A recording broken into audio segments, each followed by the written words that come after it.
Kumusta mga kaibigan? Isang kwentong muli ang aking ibabahagi sa inyo na tiyak nakapupulutan nyo ng aral. Pero kung bago ka pa lang sa aking channel, ay pakilike po ng ating video. Pakiclick ng subscribe button, gayon din ng bell icon para lagi po kayong updated sa mga parating pa na upload. Uulitin ko, Isabela, ano yung nasa leeg mo? Napapitlag ako sa gulat nang hampasin ni tatay ang mesa nang hindi ako makasagot sa tanong niya kanina. Ni hindi ko magawang tumingin ng diretso sa kanya. Ano ang isasagot ko? Kahit magsinungaling ako, ay alam kong hindi niya ako paniniwalaan. Tinatanong lang naman ako ni tatay, ngunit nakakasiguro akong alam niya ang sagot sa tanong niya. Gusto niya lamang ang kumpirmasyon mula sa akin. Tay, napailing ako. Hindi maaaring sabihin ko sa kanya ang totoo sa gawang ito ni Sir Nathan. Abner, ano ba yung sigaw mo? Dinig sa labas. Bigla ay pumasok si nanay sa pintuan namin sa kusina. Bit-bit pa nito ang tasang pinagtimplahan niya ng gatas. Tingnan mo yung leeg ng anak mo at napakadami ng pulang marka. Galit na saad ni tatay. Tumayo pa ito mula sa pagkakaupo at saka sinipa ang upuan niya kanina. Dahil doon ay napapitlag ako. Kahit puno ng pagtataka at nakaukit sa hitsura ni nanay, ay agad naman itong tumalima. Lumapit ito sa akin matapos niyang ilapag ang tasa ng gatas. Anak, napatungo ako nung siriin ni nanay ang aking leeg. Hindi ko kayang tumingin ng diretsyo sa kanila ni tatay. Pakiramdam ko ay nagkasala ako ng malaki sa kanila. Umamin ka, ano yung nasa leeg mo? Malumanay ang boses ni nanay. Nagawa pa nitong haplusin ang likod ko na tila pinapagaan ang loob ko. Umiling ako. Patawad, nay. Patawad din, tatay. Ani ko at nilapitan si tatay. Inabot ko ang kanang kamay nito, ngunit tinabig lang nito iyon. Muli akong napatungo. Ang sakit.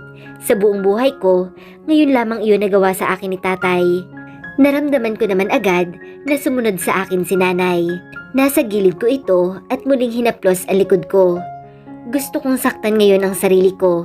Sinabi ko kay Sir Nathan kaninang madaling araw na huwag mag-iiwan ng marka. At naging panatag ako doon. Nawala din iyon sa isipan ko kaninang pagkagising ko. At iyon ang mali ko. Masyado akong nakampante. Bakit nga ba nagtiwala ako sa isang iyon?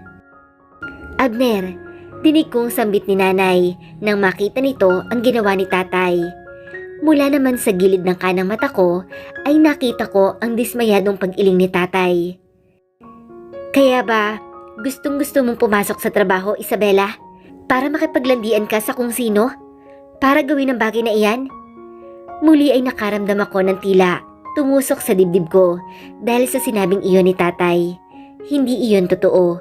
Alam ng Diyos na nagtatrabaho ako para sa pag-aaral ko. Ngunit sadyang hindi nila alam na nagawa ko ang bagay na iyon dahil sa kadesperaduhan kong makuha ang titulo ng bahay at lupa.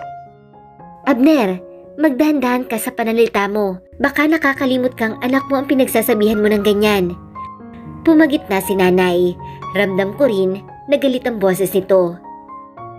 Ayos lang, hunay. Kasalanan ko ho ito. Ayaw kong mag-away sila nang dahil lamang sa akin.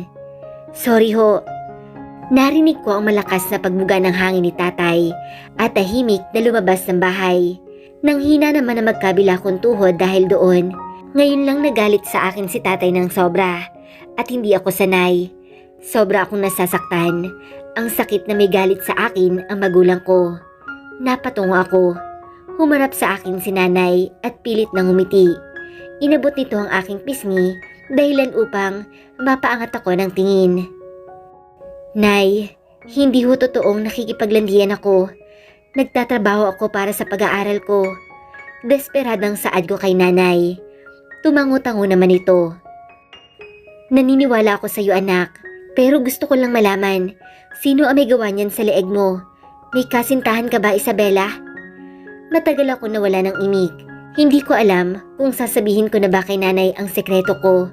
Ngunit natatakot ako na baka oras na malaman nila ay sumugod sila sa hasyenda kung kailan maayos na ang lahat. Ayoko sila ang unang gumawa ng hidwaan dahil siguradong hindi namin kaya ang mga Montemayor, lalo na sa tingin ko ay tuluyan na kaming titigilan ni Sir Nathan. Nag-iwas ako ng tingin kay nanay. Nay, patawad po, pero hindi ko po kayang sabihin. Pumatak ang mga luha ko nang makita ko ang pagguhit ng sakit sa mata ni nanay. Alam kong nasaktan ko siya dahil hindi ako nagsasabi sa kanya ng totoo at nagagawa ko ng maglihim. Akala ko ay magagalit si nanay pero nagulat ako nang yakapin ako nito ng mahigpit. Nagtatampo sa iyo ang nanay, anak ko. Nagagawa mo nang magtago ng sekreto sa akin. Niyakap ko siya pabalik. Sorry nanay. Napatango-tango ito. Naiintindihan kita. Malaki ka na. Ngunit ang tanging masasabi ko lang sa'yo, Isabela, alam mo na ang limitasyon mo. Sana iwag ka nang lumagpas pa doon. Lagi mong pakakatandaan ang mga payo namin sa'yo ng tatay mo dahil lahat ng ito ay para sa'yo. Matagal na hindi nakaimik si nanay. Sunod-sunod pa itong napabuga ng hangin bago muling nagsalita. Kahit gaano mo kamahal ang isang lalaki, ay wag na wag mong ibibigay ang sarili mo dito hanggang sa maikasal kayo. Tapusin mo din ang pag-aaral mo dahil bukod sa mumunting lupain na meron tayo, ay iyan lang din ang maipapamana namin sa'yo. Kaya sana ay wag nang mauulit pa ito. Mahabang saad ni nanay at saka kumala sa akin at katulad ni tatay ay tahimik din itong lumabas ng bahay. Samantala ay nanghihina naman akong napaupo sa upuan. Sunod-sunod ang pagpatak ng mga luha ko. Mapapatawad pa kaya ako ng mga magulang ko sa oras na malaman nilang hindi na ako buo. Ni minsan ay hindi ko naisip na suwayin ang mga payo nila sa akin. Nag-aaral ako ng mabuti, ngunit kinakailangan ko lang ibigay ang sarili ko, lalo na sa lalaking hindi ko mahal, dahil alam kong para din naman ito sa amin. Alam kong nadismaya ko sila, dismayado sila sa ginawa ko. Pero kung malaman kaya nila ang dahilan kung bakit nangyari ito, ay mapapatawad pa kaya nila ako? Mukto ang mga mata kong pumasok ako sa eskwela. Wala akong ganang pumasok ngayon, ngunit mas hindi ko naman kayang manatili sa bahay ng matagal. Nisulyapan man lang ako ng tingin o tango ay hindi ako pinansin ni tatay kanina nang magpaalam akong papasok na ako. Habang si nanay naman ay matipid ng ngiti lamang ang itinugon sa akin. Galit sila sa akin at hindi ko alam kung papaano ako makakabawi. Kaya naman ay mabibigat na paghakbang ng aking mga paa ang ginawa ko. Nakatungo rin akong pumasok sa una kong subject. Nahuli din ako ng ilang minuto. I'm sorry ma'am, I'm late. Ani ko at dumiretso na sa upuan ko matapos nitong tumango. Ramdam ko naman ang iilang pares ng mga matang nakatitig sa akin. Isa na doon ang bagong grupo ng kaibigan ni Jenny. Ngunit hindi ko na lamang inintindi kahit sa loob-loob ko ay nangangamba ako na baka makita nila ang tinatago ko sa leeg ko. Pagkaupo ko ay inayos ko ang panyong nakatali sa leeg ko upang matakpan ang mga pulang nakamarkang iniwan ni Sir Nathan. Inilugay ko rin ang buhok ko upang hindi gaanong mapansin. Buong durasyon ng klase ay sinubukan kong mag-participate, ngunit sa tuwing naiisip ko ang nangyari kanina sa bahay ay hindi maiwasang tumulo ang mga luha ko. Iniisip ko kung paano ako mapapatawad ni tatay. Ayokong hindi nila ako kinakausap. Class, dismiss. Dahil sa lutang ay hindi ko na malayang tapos na pala ang klase ko. Maging ang pagtayo ng mga classmate ko upang lumipat ng silid para sa susunod ng subject ay hindi ko na malayan. Napabuntong hininga ako at inayos ang gamit ko. Akmang ilalagay ko na sa bag ko ang notebook ko na hindi ko man lang nagawang sulatan nang may isang pares ng sapatos ang tumayo sa aking harapan. Nag-abot din ito ng panyo sa akin. Nang magangat ako ng tingin ay bumungad sa akin ang seryosong mukha ni Jenny. Akmang iiwas na sana ako dito ng tingin nang siya na mismo ang magpunas nito sa mata ko at pisngi. Salamat Jenny, sambit ko at saka nagmamadaling tumayo. Akmang aalis na ako ng silid nang magsalita naman ito. Anong nangyari at namumukto ang mga mata mo? Ginugulo na naman ba kayo ng mga Montemayor sa lupa ninyo? Natigilan ako. Napabuga ako ng hangin at saka hinarap si Jenny. Sa totoo lang, ay may mga oras na namimiss ko ang matalik kong kaibigan. Nakakamiss ang kakulitan at kaingayan niya. Pero kasalanan ko naman kung bakit lumayo siya. Ako ang unang umiwas at tinulak siya papalayo. Hindi Jenny. Sige, una na ako. Ani ko at tuluyan ang lumabas ng silid. Na-appreciate ko ang pagpunas ni Jenny ng mga luha ko. Ramdam ko rin na concern siya sa akin. Pero kasi mahirap nang ibalik sa dati ang pagkakaibigan namin. May lamat na. Kaya imbis na makipag-usap pa sa kanya, ay iniwan ko na lang ito. Mabuti at wala akong bakanting oras ngayon sa schedule ko. Kahit papaano ay hindi ko maisip ang nangyari kanina. Buong umaga ay itinuon ko ang sarili ko sa klase. Kahit alam kong mahirap ang mag-concentrate sa ganitong kalagayan. Nang pumatak naman ang pananghalian, ay agad na akong nagtungo sa cafeteria. Nagmamadali pa akong pumila para bumili ng pagkain. Nang matapos ako makabili, ay agad na akong nagtungo sa mesa ko. Ngunit nagulat ako nang maabutang nandoon si Jenny at Rona. Kasama pa nito ang dalawa nilang kaibigan na si Ashley at Natalie. Uy Isabella, pa-share ha. Punuan na kasi. Salamat. Saan ni Rona? Tahimik naman akong tumango. Inilapag ko na ang pagkain ko sa lamesa. Kain tayo. Alo ko sa kanila. Sige, inaantay lang namin si Ashley at Natalie. Tagal lang waitress namin kasi. Hindi ba, Jenny? Nakakalokong sambit ni Rona saka tumawa. Hindi ko narinig ang sagot ni Jenny, kaya tumahimik na lang din ako. Mauuna na ako sa inyo ha. Ani ko pa. Kahit naman kasi hindi ko sila kasama, ay nakakahiyang mauna na akong kumain. Sige lang Isabella, wag mo kaming alalahanin. Wika ni Rona. Muli ay napatango ako. Akmang susubo na ako nang marinig ko muli ang boses nito. Teka, maiba ako. Kanina ko pang napapansin, ano yung panyo mo sa leeg mo? Bagong pauso? Feeling gangster? Sambit nito, saka malakas na napahalakhak. Napatungo naman ako at biglang kinabahan, lalo na at napunta na rin sa leeg ko ang atensyon ni Jenny. Sakto pang dumating na rin si Ashley at Natalie. Bit-bit ang kanilang mga order. Ganito kasi yan Isabella. Nakita ko ang pagtayo ni Rona at paglapit sa akin. Napatayo din ako. Anong gagawin mo? Kung gusto mo maging gangster, ilagay mo sa noo mo ang panyo. Ganoon yung mga napapanood ko. Anito at mas lumapit pa sa akin. Kahit matangkad ako, ay wala akong naging laban kay Rona dahil malaki ang katawan nito. Kaya nang alisin nito ang panyo sa leeg ko, ay hindi na ako nakapalag. Rona ano ba? Hindi niya ako pinakinggan. Teka lang kasi, ganito iyon. Teka, gagi, ano yung nasa leeg mo? Gulat na anito nang tuluyang mahubad sa leeg ko ang panyo. Chikinini? Kiss mark? Pagsigaw pa nito, dahilan upang mapalingon sa amin ang mga estudyante. Napatungo naman ako, lalo na at tila kinakain na ako ng kahihiyan. Hindi ko alam ang gagawin ko. Gagi, may chikinini ka sa leeg Isabella. Akala ko may bagong pauso, iyon pala may tinatago.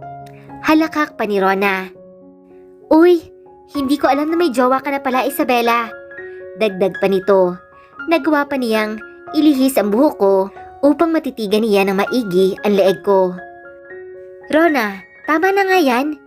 Dinig kong sambit ni Jenny.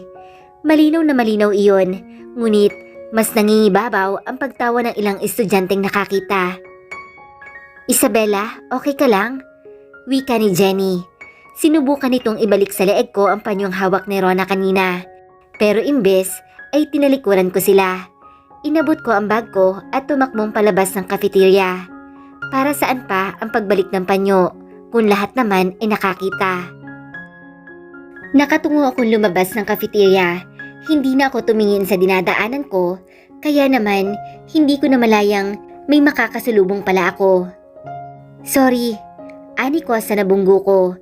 Akmang tatakbo na ulit ako nang pigilan ako nito sa braso. Teka lang Isabella, Pamilyar na boses ang nagsalita. Ayoko sanang tumigil, ngunit dahil hawak ni Carlo ang braso ko, ay hindi ako makaalis.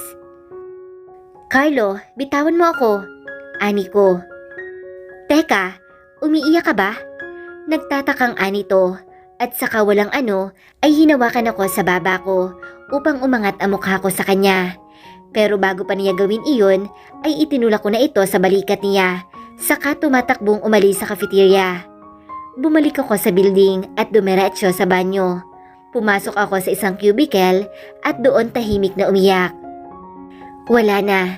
Kahit hindi ako kilala ng ibang estudyanteng nakakita, alam kong sira na ang pagkatao ko sa eskwelahang ito. Madumi na ang imahe ko. Napahugulhul ako. Hindi ko alam kung saan ako lulugar. Ayoko na munang umuwi at mas lalong ayokong pumasok. Hindi ko alam kung ilang oras ba ang tinagal ko sa loob ng banyo. Hindi ko nagawang pumasok ngayon sa klase dahil alam ko na ako ang pulutan sa tsismisan ni Rona ngayon. Kasalanan ito ni Rona. Kung hindi lamang ito naging pakialamera, ay hindi nila makikita ang pulang marka sa leeg ko. Napabuntong hininga ako at nagdesisyon na lumabas na. Nakatungo kong binuksan ang cubicle nang matigilan ako sa pamilyar na pares ng sapatos na nakita ko sa harapan ko. Pagangat ko ng tingin ay nag-aalalang hitsura ni Jenny ang bumungad sa akin. Hindi ko alam kung anong pumasok sa isipan ko, ngunit dinaluhan ko siya ng yakap at saka muling napahagulhol at mas lalo pa ako napaiyak nang yakapin niya ako pabalik. Kailangan ko ng masasandalan, lalo na at hindi ko na kaya. Makikinig ako kung magkikwento ka. Sambit niya, sabay haplos sa likuran ko. Kumain ka na muna, kanina ka pang walang kain. Mula sa maingay at makulit na si Jenny, ibang-iba ngayon ang kaharap ko. Seryoso ang hitsura, ngunit mababakasan nito ng pag-alala. Dumako ang paningin ko sa inabot niyang bote ng mineral water at biskwit. Inabot ko iyon at saka nag-iwas ng tingin. Napabuntong hininga ako. Maraming salamat, Jenny. Ani ko at inilagay ang mga iyon sa gilid ko at saka tinanaw ang mga naglalakihang puno. Dito ako dinala ni Jenny sa likurang bahagi ng universidad kung saan tanaw ang napakalawak na lupain ng lugar. Napaka-peaceful ng lugar, bagay na bagay sa mga taong may mabibigat na dinadala katulad ko. Hindi ka mabubusog kung hindi mo gagalawin yung mga pagkain mo. Mula sa gilid ng mga mata ko ay kita kong nakatanaw din ng malayo si Jenny. Tila malalim din ang kanyang iniisip, ngunit alam kong naghihintay lamang siya na magkwento ako. Pasensya na. Nahihiyang sambit ko, saka muling kinuha ang pagkain. Nagsimula ako sa pagkain, kapwa naman kami tahimik ni Jenny. Nang matapos, ay panay na ang pagbuntong hininga ko. Handa na akong sabihin sa kanya ang lahat-lahat. Saka ko na lamang iisipin ang magiging reaksyon niya. Nasa kanya na rin kung huhusgahan niya ako. May gusto ka bang itanong sa akin, Jenny? Panimula ko. Hindi ko kasi alam kung papaano ko sisimulan. Pumihit naman paharap sa akin si Jenny at matipid na humiti. Bakit mo ako iniiwasan? Tanong nito na puno ng hinanakit. Muli ay nagpakawala ako ng buntong hininga bago nagsalita. Sasabihin ko sa iyo ang lahat, Jenny. Pero ang tanging pakiusap ko lamang ay saka mo na ako husgahan sa sasabihin ko. Pakinggan mo muna ang side ko. Tumango naman ito, kaya naman nagpatuloy ako. Alam mo ang sitwasyon ng pamilya namin. Ginigipit kami ng mga Montemayor at ayoko makuha sa amin ang bahay at lupa namin. Kaya nakipag-usap ako kay Sir Nathan. Panimula ko. Nakita ko naman ang pagsalubong ng kilay ni Jenny. Ang pagkababae ko ang hinihingi niya kapalit ng bahay at lupa.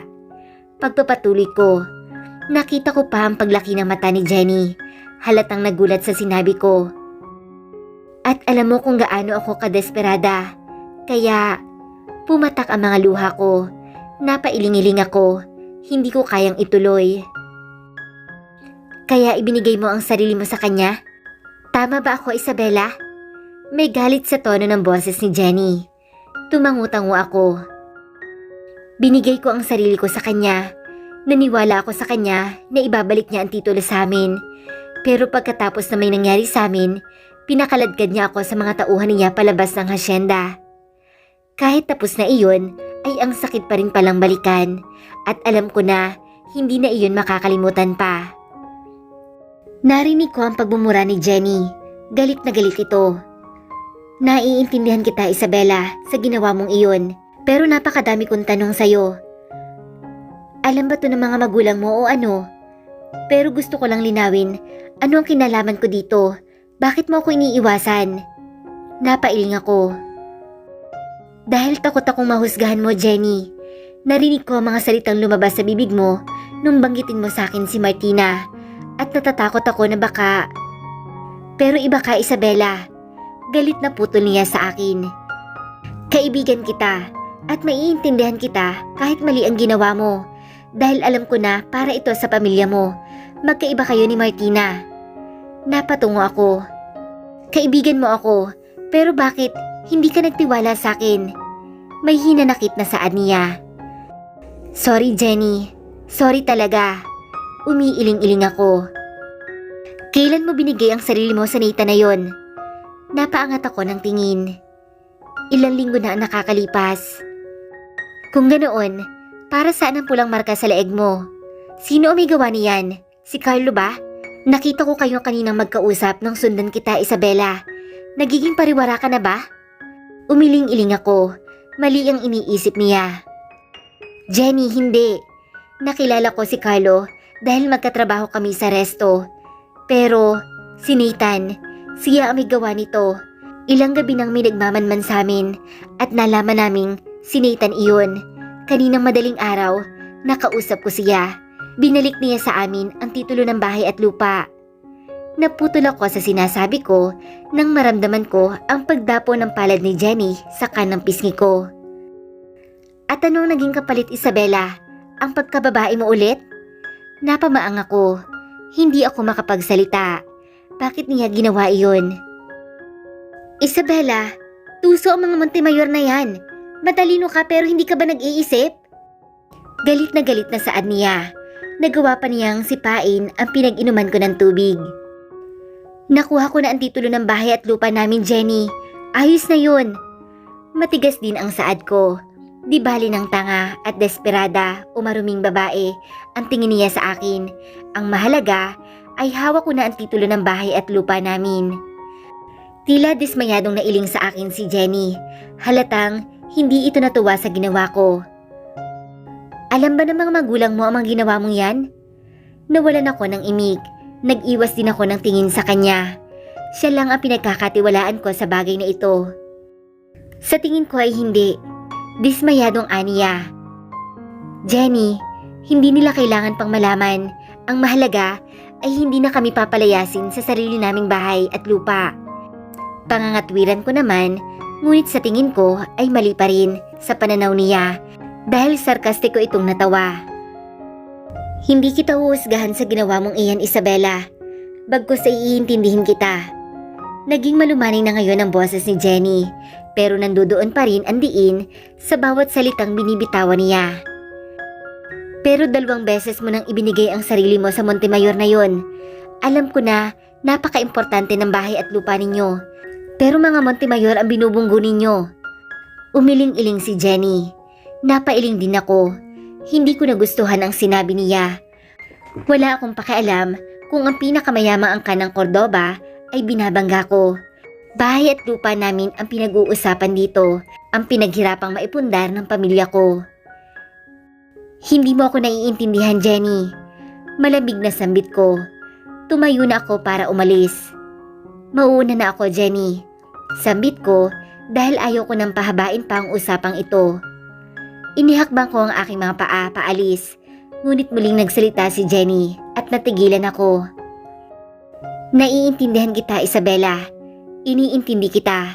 Ngunit paano kung mabuntis ka niya? Paano ng pag-aaral mo, ang kinabukasan mo? Sa tingin mo ba, pananagutan ka niya? Baka nga, itanggi ka pa niya. Paano ka? Paano ang mga magulang mo? Sa tingin mo ba, gugustuhin nilang mangyari ang mga bagay na sinabi ko? Dahil lamang sa kaperasong papel na gusto mong makuha? Hinarap ko si Jenny. Tila tinamaan ako sa mga sinabi niya. Walang halong panghusga ang mga salitang galing sa mga labi niya. Ngunit lubusang tumatak sa isipan ko. Para sa kaalaman mo, Isabela, walang sino mang magulang ang gugustuhing masira ang kinabukasan ng kanilang mga anak.